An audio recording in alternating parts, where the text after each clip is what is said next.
In the criminal justice system, the people Pimps, addicts, thieves, bums, winos, girls who can't keep an address, and men who don't care. are represented by two separate yet equally important groups. A cop, a flatfoot, a bull, a dick, John Law. You're the fuzz, the heat, you're poison, you're trouble, you're bad news. These are their stories. Let's start with the border czar, Tom Homan. He's been doing a lot of media lately, but here's a piece of media that you likely won't hear him talk about much. The federal government is shutting down a bribe investigation into border czar Tom Homan. There is video of Homan allegedly accepting $50,000 in a bag.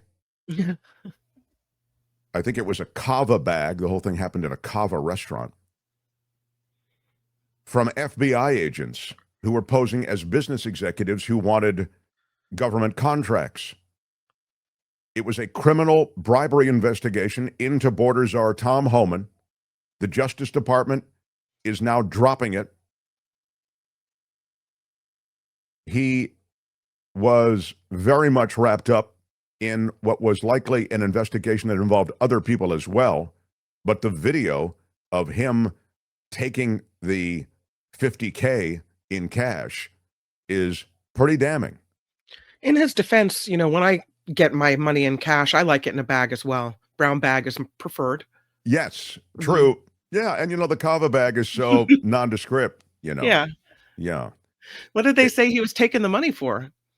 Well, it's the claim that he was soliciting payments in exchange for awarding contracts. Oh. This is before Trump has actually won the election. The idea was when we get in, if we get in, I'll award these contracts or see to it that you are taken care of.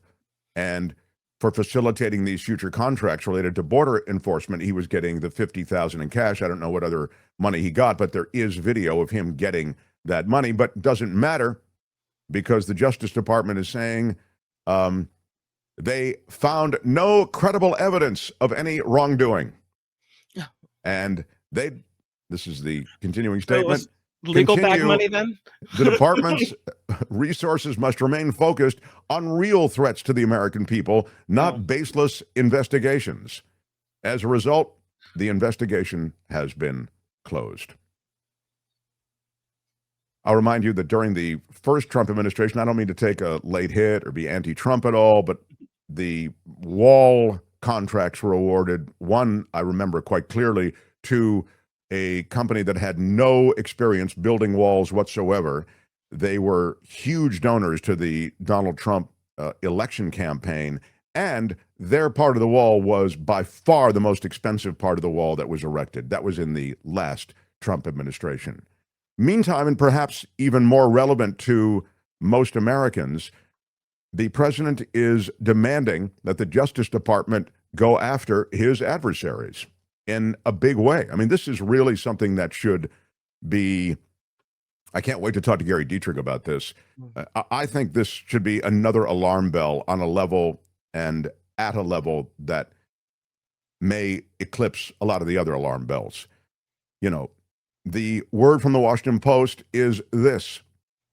Veteran lawyers in a Virginia U.S. Attorney's Office fear that the ouster of their boss last week after a White House push to prosecute two of the president's political foes could portend even more overt efforts by Trump to dictate the outcome of investigations.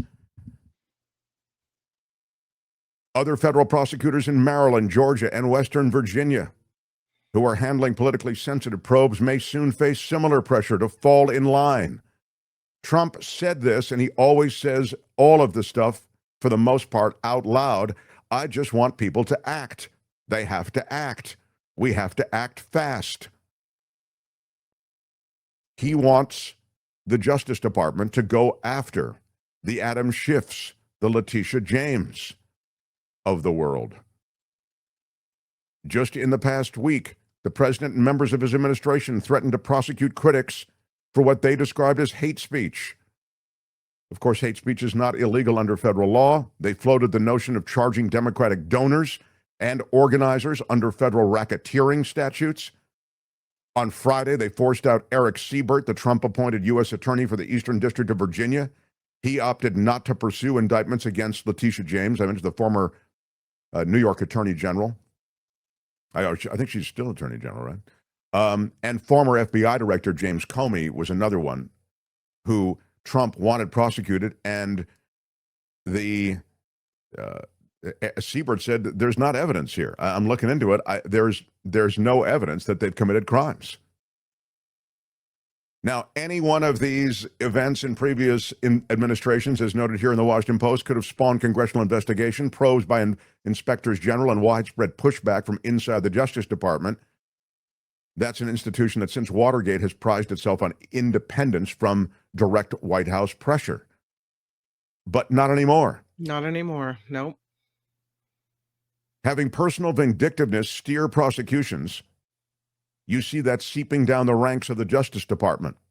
And there appears to be no bottom, according to the former U.S. Attorney Carol Lamb, who served during the Bush administration.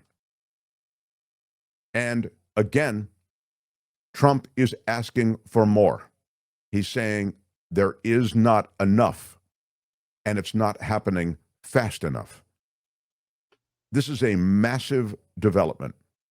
And I'll just say that it's interesting to me that many in the world of MAGA and the right are not decrying this more. I'll give you an example quickly, and then I want to get to Gary. The selective prosecution is a horrifying change for America. You could say that there is selective prosecution already at the Justice Department. I get it. But the kind of overt demand that there be prosecutions of the president's enemy and enemies, it's extraordinary. But the reaction, for example, to something that we know is demonstrably illegal, Homan taking the $50,000 in the bag, we have video of it. We know of this investigation. All of a sudden, the Justice Department drops it. So friends of the president, members of the administration, we drop the investigations and the prosecutions potentially against them while we pursue completely illegal prosecutions against those that have done nothing wrong and for whom there's no evidence to actually lead to prosecution. What's the reaction from MAGA? Megyn Kelly defending Tom Homan on the corruption allegation. She says, we do not care about this. She made it clear.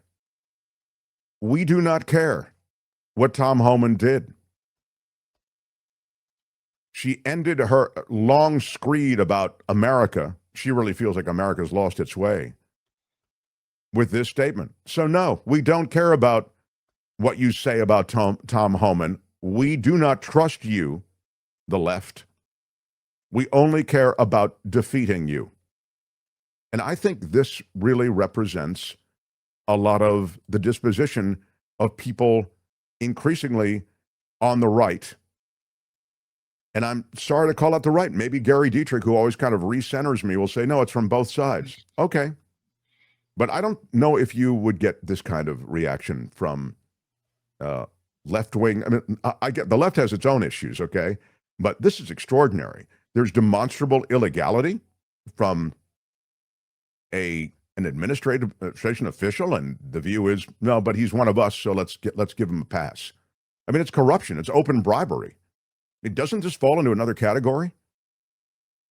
So between the weaponization of the Justice Department called upon overtly by the President of the United States, go against my enemies, find evidence on them and go after them and do it now. Otherwise, I'll replace you. And he did it. He replaced an attorney general. And there's going to be more. I'll get people in there who will go after these people that I designate as my enemies. Between that and then the apparent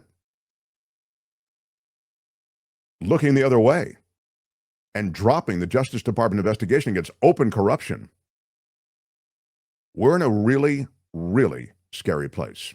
That's Law and Disorder. Tune in again next time for more Law and Disorder on The Mark Thompson Show. All right, that's it. Let's roll. Hey, let's be careful out there. Hi, it's Mark, and I thought that was great. Hit the notification bell. You'll know whenever there's a new video being dropped. And please subscribe to our channel to help us save the universe.